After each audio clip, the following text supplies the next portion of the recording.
Pernah dong melihat iklan atau postingan di sosial media yang membuat kamu tergerak untuk melakukan sesuatu? Misalnya saja membaca sampai habis atau mencari tahu mengenai suatu produk tersebut. Nah, tulisan yang membuat kamu tertarik ini nggak salah-salah ditulis loh. Teknik menulis ini dinamakan dengan teknik copywriting.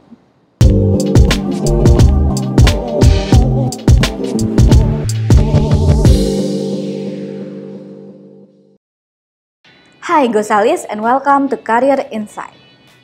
Scrolling timeline sosial media seperti Instagram atau Twitter mungkin sudah menjadi hal yang wajib kamu lakukan setiap harinya. Dan pasti ada saja postingan yang membuat kamu tertarik untuk membacanya dan melakukan action lebih jauh. Misalnya saja seperti membuka profil akun tersebut atau klik link yang tertera di sana.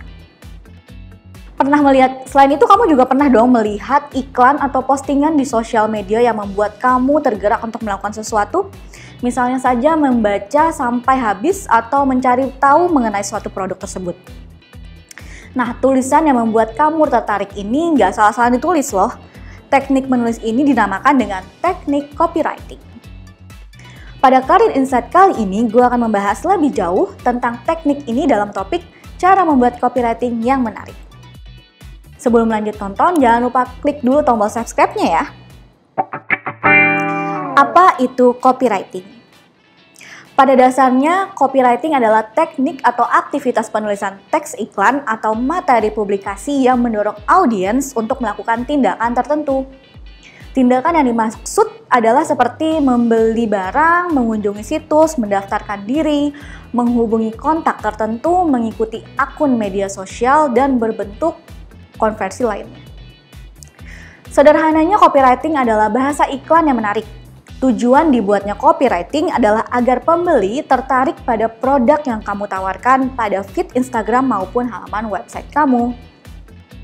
Di dunia bisnis, copywriting bukan hal yang asing lagi. Semakin menarik copywriting yang kamu buat, semakin banyak audiens yang tertarik dengan produk kamu.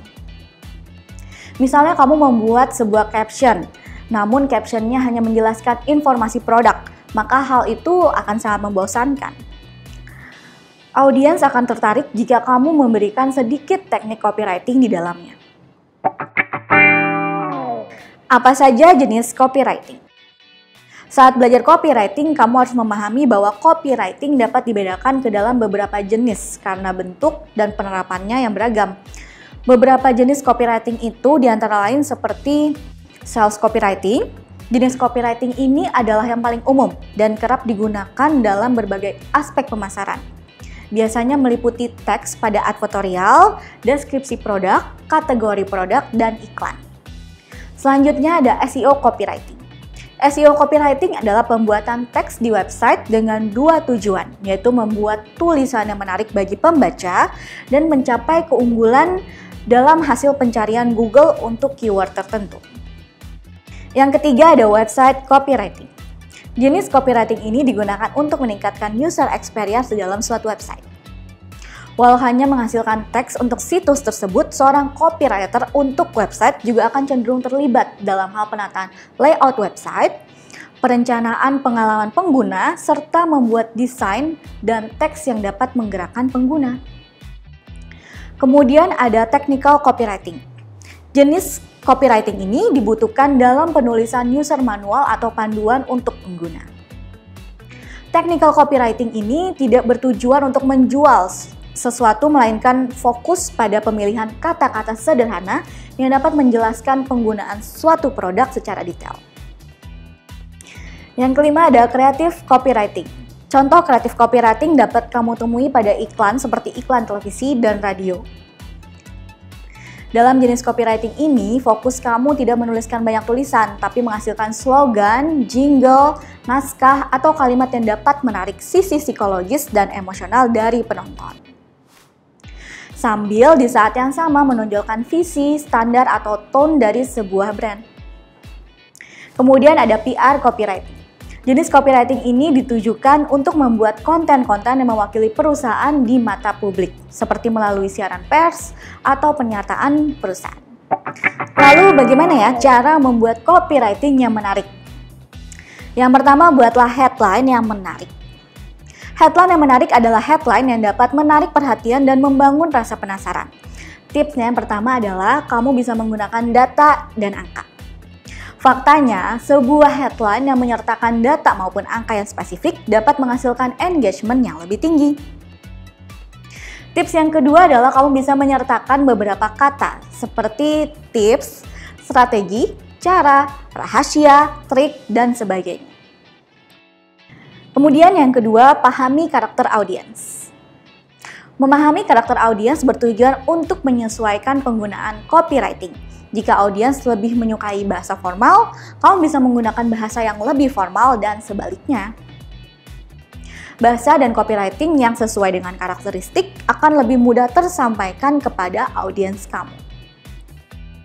Kemudian tentukan tujuan yang spesifik. Tuliskan tujuan yang bersifat spesifik, jelas, strategis, singkat, dan tunggal. Tujuan dalam copywriting sangat diperlukan untuk mendisiplinkan pemasarannya. Yang kemudian, yang nomor 4, ada pendekatan pesan dan gaya penyampaian.